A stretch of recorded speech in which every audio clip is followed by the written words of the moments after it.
Hello everyone, here I am discussing one of the most important chapter of partnership, that is death of a partner। यानी कि अगर 3 partner है, एक की death हो गई, उसे हम बोलेंगे डिसीज पार्टनर। ठीक है, वो पार्टनर की डेथ हो गई, पार्टनरशिप डिसॉल्व हुई है, फर्म नहीं डिसॉल्व होती। एडमिशन में भी पार्टनरशिप डिसॉल्व होती है, फर्म नहीं होती। रिटायरमेंट में भी पार्टनरशिप डिसॉल्व होती है, फर्म नहीं होती। ठीक है, डेथ में भी पार्टनरशिप डिसॉल्व होती है, फर्म नहीं। याद रखना, ये there is a great difference between partnership dissolution and dissolution of a firm. Partnership dissolution का मतलब होता है कि पार्टनरशिप डिसॉल्व हुई है, पार्टनरशिप खत्म हुई है। जैसे देखो यहाँ पे पहले 3 पार्टनर थे, जिसकी डेथ हो गई उसे काट दो। पहले एबीसी फर्म थी, now firm is AB. Partnership खत्म हुई है, फर्म चल रही है, अब एबी के नाम पे चल पड़ेगी। ठीक है, क्लियर। अब इसमें क्या करते हैं डेथ में अगर एक पार्टनर की डेथ हो गई तो रिमेनिंग पार्टनर्स की सबसे पहले आप क्या निकालोगे? New ratio. वो कैसे निकालोगे? जिसकी डेथ हो गई उसका शेयर काट दो, जो बच गई that is your new ratio, that is your gaining ratio. 3:2, 3:2। Gaining same जैसे मैंने आपको लास्ट वीडियो में रिटायरमेंट में समझाया था, सेम प्रोसेस है डेथ में भी। जितनी देर तक आपको न्यू सेपरेट नहीं दी, आपने गेनिंग का फॉर्मूला नहीं लगाना। गेनिंग का फॉर्मूला होता है न्यू माइनस ओल्ड। ठीक है, GNO, gaining equal to new minus old. ठीक, जिस पार्टनर की डेथ हो गई उसका शेयर काट दो, जो बच गई that is your new ratio and gaining ratio. ये फर्स्ट पार्ट है इसकी कैलकुलेशन में। सेकेंड, आप गुडविल निकालोगे। गुडविल में एंट्री होती है रिमेनिंग टू डिसीज्ड या गेनिंग टू डिसीज्ड। क्लियर। अगर फिक्स्ड कैपिटल है तो करंट वर्ड आ जाएगा, अगर फ्लक्चुएटिंग है तो कैपिटल वर्ड ही रहेगा। नेक्स्ट होता है रिजर्व एंड सरप्लस की डिस्ट्रीब्यूशन। ये मैंने आपको लास्ट 2 वीडियोस में बताया था, एडमिशन में भी रिटायरमेंट में भी। ओल्ड पार्टनर को ओल्ड रेशो में, कैपिटल अकाउंट की बाई साइड। अगर एक्यूमुलेटेड लॉसेस है, ओल्ड पार्टनर को ओल्ड रेशो में, कैपिटल अकाउंट की टू साइड। डेथ में सारे पार्टनर ही ओल्ड होते हैं। ठीक, नेक्स्ट इंपॉर्टेंट एडजस्टमेंट है प्रॉफिट की। देखो बेटा, जब भी डेथ आएगी, डेथ में आप सिर्फ डिसीज्ड पार्टनर कैपिटल अकाउंट बनाओगे। ठीक है, मोस्ट ऑफ द क्वेश्चन में सिर्फ डिसीज पार्टनर जिसकी डेथ हुई, डाइड पार्टनर का अकाउंट आता है। ये 4 मार्क्स के लिए बहुत इंपॉर्टेंट है। पूरा क्वेश्चन नहीं आता, 4 मार्क्स के लिए आता है। मतलब 99% डिसीज्ड का कैपिटल अकाउंट आता है। वो कैसे बनाओगे? सेम जैसे आपने कैपिटल अकाउंट बनाए हैं, by balance brought down, capital account जो बैलेंस शीट में दी होगी डिसीज्ड की। बाय रीवैल्यूएशन, अगर रीवैल्यूएशन अकाउंट का प्रॉफिट दिया है तो बाय साइड, अगर लॉस दिया है तो टू साइड, रीवैल्यूएशन की टू साइड। ठीक है, नेक्स्ट है बाय इंटरेस्ट ऑन कैपिटल। याद रखना, इस पे मंथ्स लगते हैं, ये मैं आपको अभी बताती हूँ कैसे। नेक्स्ट है बाय P&L सस्पेंस प्रॉफिट। ठीक है, इसकी कैलकुलेशन भी अभी बताती हूँ। ये गुडविल की एंट्री होती है सॉरी, अभी मैंने आपको गुडविल की एंट्री बताई थी, रिमेनिंग टू डिसीज्ड। आप यहाँ पे क्या लिखोगे? बाय रिमेनिंग ए और बी। अगर सी की डेथ होती है, ए और बी लिखोगे। सी का अकाउंट नहीं बन रहा, सॉरी सी का अकाउंट बन रहा है, ए बी का नहीं बन रहा। By A's capital, by B's capital, goodwill आएगी। कोई रिजर्व है उसका शेयर दे दो, शेयर डालोगे आप उसका। ठीक है, ओल्ड गुडविल है उसका शेयर डालोगे। एक्यूमुलेटेड लॉसेज है, शेयर डालोगे। ठीक, ड्रॉइंग्स है, इंटरेस्ट ऑन ड्रॉइंग पे मंथ्स। अगर P&L सस्पेंस में लॉस आता है टू साइड, अगर प्रॉफिट आता है बाय साइड। बैलेंसिंग फिगर क्या निकलेगी? To executors account. Executor deceased partner के लीगल हेयर्स होते हैं, वर वारिस होते हैं, जिनको पैसा बिलोंग करेगा जो पार्टनरशिप फर्म ने देना है डिसीज पार्टनर को। ठीक है, अब ये इसका डिसीज पार्टनर का कैपिटल अकाउंट है। अब मैंने आपको इसमें गुडविल की एडजस्टमेंट अभी बताई, क्या एंट्री होती है? Remaining to deceased. आपको फर्म की गुडविल दी होगी या गुडविल की कैलकुलेशन बोली होगी, पर निकलेगी हमेशा फर्म की। ठीक है, उस पे आप क्या करोगे? डिसीज्ड का शेयर लगाओगे। ठीक, डिसीज पार्टनर का शेयर लगेगा। किस रेशो में डिस्ट्रीब्यूट करोगे? गेनिंग रेशो में। क्लियर हो गई एडजस्टमेंट? ठीक है, कोई मंथ्स नहीं लगाने गुडविल पे, आपकी फर्म की निकलेगी, आपको कैलकुलेशन बताई होगी। एवरेज प्रॉफिट करना है कि एग्रीगेट, या एग्रीगेट का मतलब टोटल प्रॉफिट बेसिस लेने हैं या एवरेज प्रॉफिट से गुडविल निकालनी है, आपको कैलकुलेशन क्वेश्चन में बताई होगी। ये एडजस्टमेंट हमेशा गिवन होती है। जब भी आप गुडविल निकालोगे फर्म की निकलेगी, उस पर डिसीज का शेयर लगाओगे, गेनिंग रेशियो में आप एंट्री करोगे रिमेनिंग टू डिसीज या गेनिंग टू डिसीज्ड। क्लियर? ठीक है। अब नेक्स्ट इंपॉर्टेंट एडजस्टमेंट है प्रॉफिट की, जो मैंने आपको पी एंड एल सस्पेंस बताया है। देखो, पी एंड एल सस्पेंस का मतलब है कि उसके डेथ पीरियड का प्रॉफिट निकालना, इसलिए प्रॉफिट एंड लॉस के पीछे उन्होंने सस्पेंस अकाउंट लगाया है। डेथ पीरियड का प्रॉफिट आप कैसे निकाल सकते हो? डेथ पीरियड का अब देखो, on the basis of profit भी हो सकता है, on the basis of time भी हो सकता है। ये क्वेश्चन पे गिवन होगा। अब देखो कैसे निकालोगे। अगर on the basis of profit है, प्रीवियस ईयर प्रॉफिट या एवरेज प्रॉफिट कुछ भी बोल देंगे, into time divide by 12 into disease partner, share लगाना मत भूलना। ठीक है। अब ये टाइम क्या होता है, टाइम कैसे निकालोगे? सपोज पार्टनर की डेथ हुई है 1 जून 2020 को, आपकी क्लोजिंग हुई है 31 मार्च 2020 को, पार्टनर की डेथ इस दिन हुई है सी की। ठीक, 1 जून। आप सी से डी आओगे या ओपनिंग से 1 अप्रैल से, ठीक है, जून तक आओगे। कभी जून से मार्च मत चले जाना।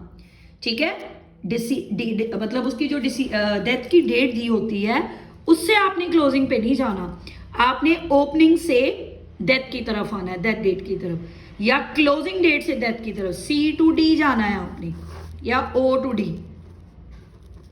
ओपनिंग से। अब ओपनिंग डेट आपकी 1 अप्रैल है, 1 अप्रैल मई 2 मंथ्स, 3 नहीं बनेंगे क्योंकि 1 जून है। रिमेंबर इट, हमेशा आपने क्लोजिंग से डेथ की तरफ आना है, डेथ से क्लोजिंग की तरफ नहीं जाना।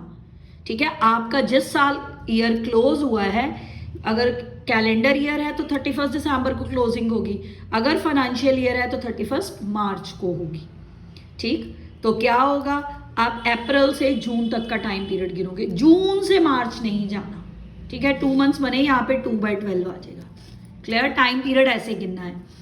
अगर आपको बेसिस ऑफ सेल्स होगा, ठीक, सेल्स बेसिस है, सॉरी ये सेल्स बेसिस है, ये टाइम बेसिस भी कह सकते हैं इसको, प्रॉफिट बेसिस भी।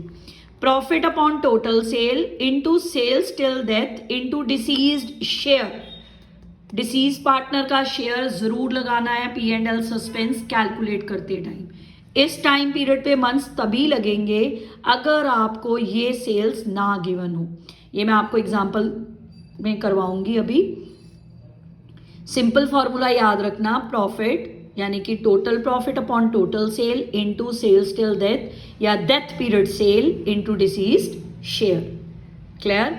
जनरल एंट्री क्या बनेगी? अगर प्रॉफिट होगा P and L suspense to deceased partner, अगर लॉस हुआ deceased partner to P and L suspense. Reverse entry हो जाएगी, याद रखना। लॉस में 2 साइड चला जाता है ये। ठीक है, कैलकुलेशन ऐसे ही होगी। क्लियर? अब एग्जांपल्स देखो, मैंने आपको डेथ का अकाउंट, डिसीज पार्टनर का अकाउंट समझा दिया है। अब ये देखो, इसमें आपको सिर्फ पी एंड एल सस्पेंस की एंट्री करनी है और सेल्स बेसिस दिए हैं बट विद एडजस्टमेंट है। अब ध्यान से समझना ये कैसे करना है।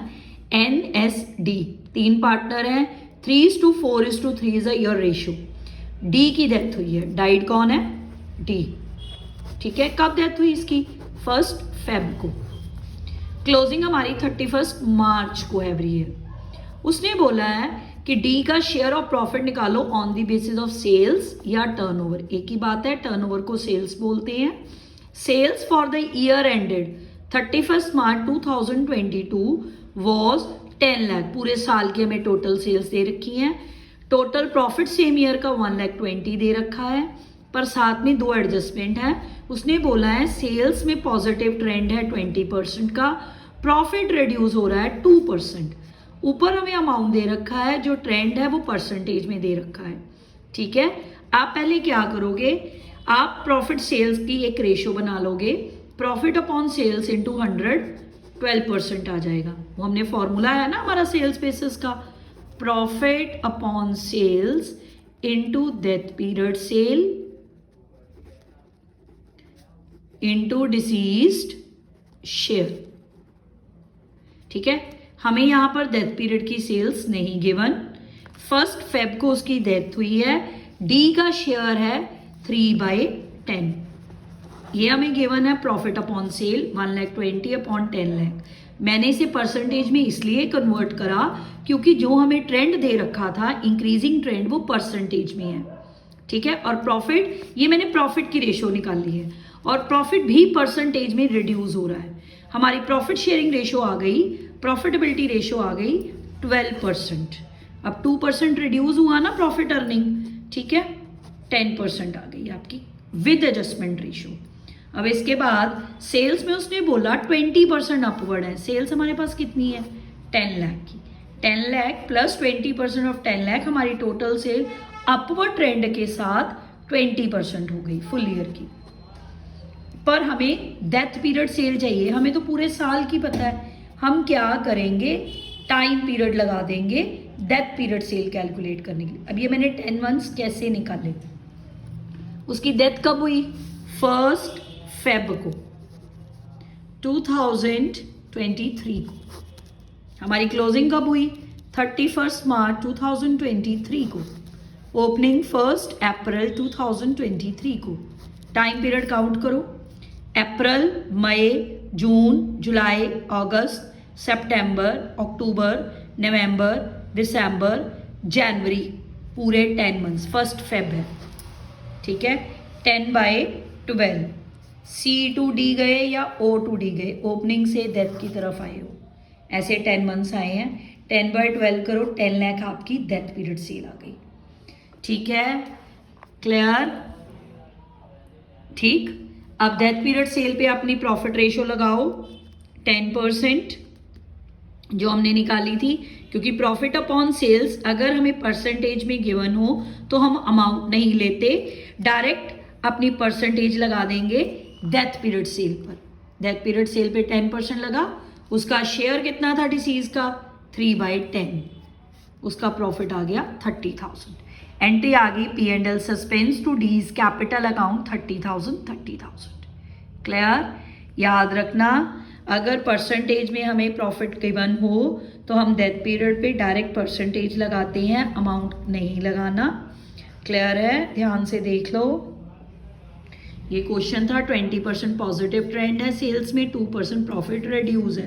पहले प्रॉफिट की रेशियो निकाली, उसमें 2% रिड्यूस करा, फिर सेल्स में 20% ऐड करा, इस सेल्स को हमने डेथ पीरियड सेल में कन्वर्ट करा, फिर उस पर अपना फॉर्मूला लगाया। प्रॉफिट अपॉन सेल हमें परसेंटेज में था, जैसे मैंने अभी निकाला, ठीक है।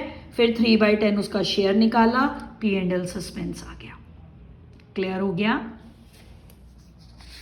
ठीक है, अब ध्यान से समझना, एक क्वेश्चन और है इसके रिगार्डिंग, फिर मैं आपको एग्जीक्यूटर्स का अकाउंट सिखाऊंगी, executor loan account, that is also very very important. ये P&L सस्पेंस से रिलेटेड है। P&L सस्पेंस आपको 12,000 दे रखा है, ठीक। 3 पार्टनर है ABC, 2:1 रेशियो है, B की डेथ हो गई, ये B का शेयर ऑफ प्रॉफिट है। रेट ऑफ प्रॉफिट हमें 20% ऑन सेल दे रखा है। Calculate amount of sales for interim period. Interim period किसको बोलते हैं? डेथ पीरियड को। यहाँ पे मैं यानी कि क्या निकालनी है? डेथ पीरियड की सेल। मैंने अभी आपको फॉर्मूला बताया ना P&L सस्पेंस का, profit upon sales into death period sale into deceased partner share. अब मेरे को P&L सस्पेंड 12,000 क्वेश्चन में गिवन है, 20% मैंने अभी आपको बताया कि अगर हमें परसेंटेज में गिवन है तो हम direct profit upon sale percentage में लिख देते हैं। 20/100 डेथ पीरियड सेल हमें कैलकुलेट करनी, उसको मैंने एक्स एज्यूम कर लिया, उसका शेयर कितना है? 2/5, ये 2/5 आ गया। अब इसको सॉल्व कर लो, डेथ पीरियड की सेल कितनी आ गई? 1,50,000। क्लियर है? ये उधर चला जाएगा, रेसिप्रोकल हो जाएगा, ये इधर चला जाएगा, रेसिप्रोकल हो जाएगा, एक्स इधर ही रहेगा। क्लियर? अब next very very important question है मेरे पास एग्जीक्यूटर के रिगार्डिंग। अब एग्जीक्यूटर अकाउंट आप कैसे बनाओगे? ABC 3 पार्टनर है, 5:3 रेशियो है। वैसे तो एग्जीक्यूटर जस्ट लाइक जो मैंने आपको कल रिटायरमेंट की वीडियो डाली थी उसमें लोन अकाउंट सिखाया था वो बिल्कुल सिंपल था। वो सिंपल इसलिए था क्योंकि जिस डेट को पार्टनर रिटायर हुआ था उसी डेट को उसकी पेमेंट स्टार्ट हो गई थी, फिर कोई प्रॉब्लम नहीं होती। डेथ में भी ऐसा है, अगर जिस डेट को उसकी डेथ हुई है उसी दिन उसकी इंस्टॉलमेंट स्टार्ट हो जाए तो कोई प्रॉब्लम नहीं होती।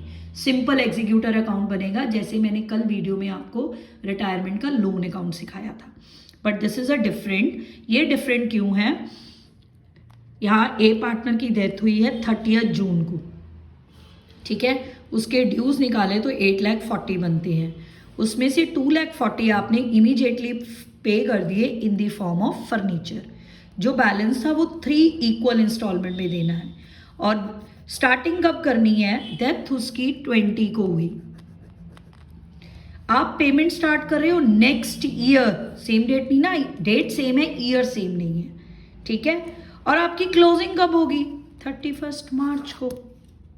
क्लोजिंग आपकी 31 मार्च को, पेमेंट उसकी 30 जून 2021 को, डेथ उसकी 30 जून 2020 को। क्लियर? अब डेटों में चेंज आ गया। यहाँ पे मेरे को रेट भी स्पेसिफाई नहीं करा, जो उसकी 3 इंस्टॉलमेंट देनी है उस पर मेरे को इंटरेस्ट कितना पड़ेगा। उसने बोल दिया कि section 37 Indian partnership act 1932 apply करो। आपको याद होगा जब भी हमारी पार्टनरशिप डीड ना हो तो जो 6 रूल्स होते हैं हम लगाते हैं, आई रिपीट, जो 6 रूल्स होते हैं if partnership deed is not in partnership, तो वो 6 रूल 37 को एप्लीकेबल होते हैं। वो कौन से होते हैं? प्रॉफिट शेयरिंग रेशियो इक्वल, ठीक, no interest on capital is given to any partner, no interest on drawing is charged, no interest on capital is charged, no interest on drawing is given to any partner, no salary commission bonus is given to any partner. If new partner is admitted, then consent of all the partner is required. If interest on loan is not given, that is 6% per annum is charged. Interest on loan कितना बोला? 6% per annum, ठीक है। 37 में हम अगर rate of interest ना given हो हमें एग्जीक्यूटर के लोन का या पार्टनर के लोन का, तो कितना लगता है? 6% पर एनम। क्लियर है? अब देखो मैं आपको यहाँ पे एग्जीक्यूटर अकाउंट बताऊंगी कैसे। 8,40,000 आपने देना था, 2,40,000 का आपने फर्नीचर दे दिया, 6 लाख बैलेंस हो गया, 3 इंस्टॉलमेंट में आपने पे करना है। 2 लाख आपकी एक इंस्टॉलमेंट होगी, सेक्शन 37 के अकॉर्डिंगली 6%। अब ध्यान से देखना ये मैंने कैसे बनाया। यहाँ पे आप लिखोगे बाय एज कैपिटल 8,40,000, फर्नीचर आपने 30 जून 2020 चल रहा है, 30 जून 2020 को आपने ऑन दी स्पॉट फर्नीचर दिया था, दे दिया, ठीक है। अब 30 जून 6 लाख आपके पास उसका पड़ा है, फर्म के पास 6 लाख अभी देना है ए को, तो क्लोजिंग डेट आ गई इससे। कितने मंथ्स बने? जून को छोड़ो, जुलाई, अगस्त, सितंबर, अक्टूबर, नवंबर, दिसंबर, जनवरी, फेब, मार्च, 9 मंथ्स मेरे पास उसके 6 लाख पड़े रहे, ठीक है। 2021 में 6 लाख के ऊपर 6% 9 मंथ्स का इंटरेस्ट निकालो, 27 आ जाएगा। यहाँ पे क्लोजिंग कर दो क्योंकि कोई पेमेंट नहीं हुई, पेमेंट उसकी स्टार्ट हुई है 30 जून 2021 में, यानी कि नेक्स्ट ईयर में 21-22 में, ठीक है। जो बैलेंस है कैरी डाउन करो, इसको नेक्स्ट ईयर ब्रॉट डाउन करो। क्लियर? अब अप्रैल के बाद मार्च आएगी कि जून पहले आएगी? जून पहले आएगी। साल कौन सा है? 21। आपकी पेमेंट डेट आ गई, यही पेमेंट डेट है ना आपकी। कितने मंथ्स बने? अप्रैल, मई, जून, 3 मंथ्स। 6 लाख अभी भी आपके पास 3 मंथ्स पड़ा था, 3 महीने के बाद पेमेंट डेट आई है। 3 मंथ्स जो उसका बैलेंस अमाउंट पड़ा था उसके ऊपर इंटरेस्ट लगाओ। 9 मंथ्स आपने ऊपर लगाया, 3 मंथ्स यहाँ पे लगाओगे, 9,000 आ गया। क्लियर? फिर आपकी पेमेंट डेट आ गई, इंस्टॉलमेंट थी 2 लाख की, प्लस 9 मंथ्स का इंटरेस्ट है 27, 3 मंथ्स का है 9,000, प्लस करके पेमेंट कर दो टू बैंक 2,36,000। अब ध्यान से एक पॉइंट समझना, यहाँ पे इंटरेस्ट स्प्लिट हुआ है 2 पार्ट्स में, पर ध्यान से देखो 9 मंथ्स का यहाँ, 3 मंथ्स का यहाँ, अगर आप टोटल करो तो 1 ईयर का बन गया, ठीक है। बस ये है कि ईयर की वजह से 20 में आपकी 2021 में आपकी क्लोजिंग हो गई थी 31 मार्च को, पेमेंट डेट उसकी थी 30 जून 2021। क्लियर हो गया। अब ये तो हमने पहली पेमेंट कर दी, उसके बाद हमने अपने अकाउंट्स भी तो क्लोज करने हैं। अकाउंट कब क्लोज करोगे? 31 मार्च को। 31 मार्च को अगर आपने क्लोजिंग करनी है तो आपके पास कितना पैसा उसका बैलेंस में बचा? 6 लाख में से आपने 2 लाख दे दिया, प्रिंसिपल क्या बच गया? 4 लाख। कैसे निकाला ये मैंने? 6 लाख में से 2 लाख की इंटरेस्ट एक्सक्लूड करके प्रिंसिपल से, प्रिंसिपल अमाउंट में से प्रिंसिपल अमाउंट माइनस करो, बैलेंस बच गया 4 लाख। अब क्लोजिंग है जून से मार्च, फिर 9 मंथ्स, 6% 8000, टोटल करो, कैरी डाउन निकला ये। इसको नेक्स्ट ईयर ब्रॉड डाउन करो, ठीक है। फिर आपकी 30 जून आ गई नेक्स्ट ईयर की, 22 शुरू हो गया, फिर 4 लाख भरी, 6% 3 मंथ्स का, अप्रैल से जून 6000। फिर आपकी पेमेंट डेट आ गई, 2 बैंक इंस्टॉलमेंट 2 लाख की, 18,000 इंटरेस्ट, 6,000 इंटरेस्ट, पेमेंट हो गई। अब 4 लाख में से 2 लाख और चला गया, कितने बच गए? 2 लाख। This is your last instalment. 2 लाख पे 6% जून से मार्च, 9 मंथ्स बने, 9,000। This is your carry down, ठीक है। Next brought down. अब कितने महीने बचे?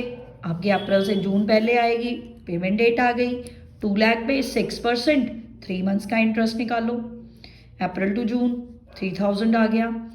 अब देखो लास्ट इंस्टॉलमेंट मैंने आपको पहले ही बता दी, 2 lakh, 2 lakh plus 9 months interest plus 3 months interest, 2 lakh 12। देखो बैलेंस हो गया।